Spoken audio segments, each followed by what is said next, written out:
Labor law. The Philippine Labor Code. One principle runs through all of it. The label doesn't decide. The reality of the work does. Foodpanda called its delivery riders independent contractors, partners, not employees. The riders disagreed, and when the labor tribunal looked, not at the contract, but at the reality, fixed schedules, performance monitoring, control over how they worked, it ruled they were employees all along and ordered millions of pesos in awards. That gap between what a worker is called and what a worker is the whole of labor law. Philippine labor law rests on a single move. It ignores the label and examines the reality.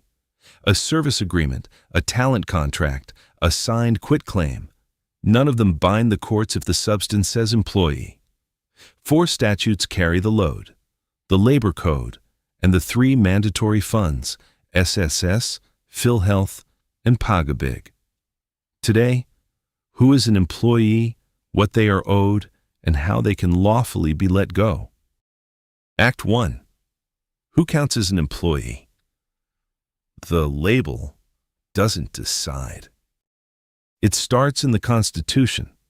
The state affords full protection to labor and guarantees workers security of tenure, humane conditions of work, and a living wage. Everything below is the machinery for those promises. So, who is an employee? The law asks 4 questions. The fourfold test. Who selected and engaged the worker? Who pays the wages? Who has the power to dismiss? And the decisive one, who controls the means and methods of the work? Control is the heart of it, not control over the result, but over how the work is done. Fail the control test, and you are an independent contractor, and the stakes are high. No security of tenure, no 13th month pay, no SSS as an employee, and your disputes go to the regular courts, not the labor tribunals.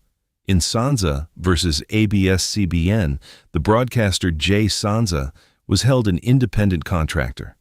The network paid for his talent, but it did not control how he delivered it. Act 2. What kind of employee? And who is the real employer?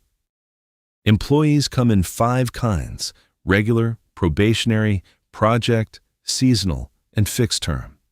The default is regular, with full security of tenure. The others are exceptions, and the law watches them closely. A fixed term is valid only when both sides truly agree as equals. Used to dodge regularization, the practice called Endo, it is void. That rule comes from Brent School versus Zamora. Now, who is the real employer? Companies often hire through contractors. Legitimate job contracting is legal.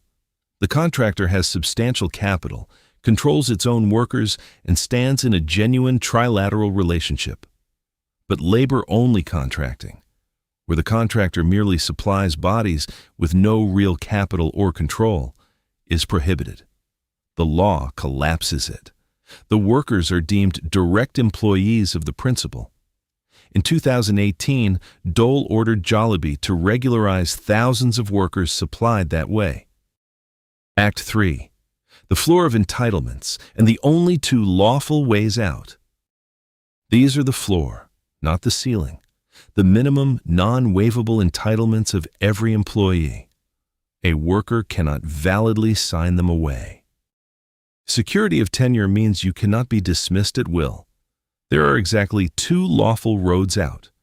Just cause, serious misconduct, fraud, gross neglect. The worker's fault, requiring the twin notice rule. A written charge, a real chance to explain, and a written decision. Or authorized cause, redundancy, retrenchment, closure, not the worker's fault, requiring 30 days notice to the worker and to Dole, plus separation pay. And process is not optional. In King of Kings Transport, the court held a verbal charge is no charge at all. Even where the cause is valid, skipping due process costs the employer.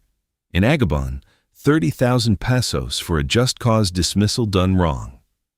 In Jaka, 50,000 for an authorized cause dismissal done wrong. Higher, because that one is the employer's own initiative. How far does reality over label reach? In 1998, Philippine Airlines retrenched 1,400 flight attendants, citing financial losses, an authorized cause. The union fought for 2 decades, and the Supreme Court looked past the label.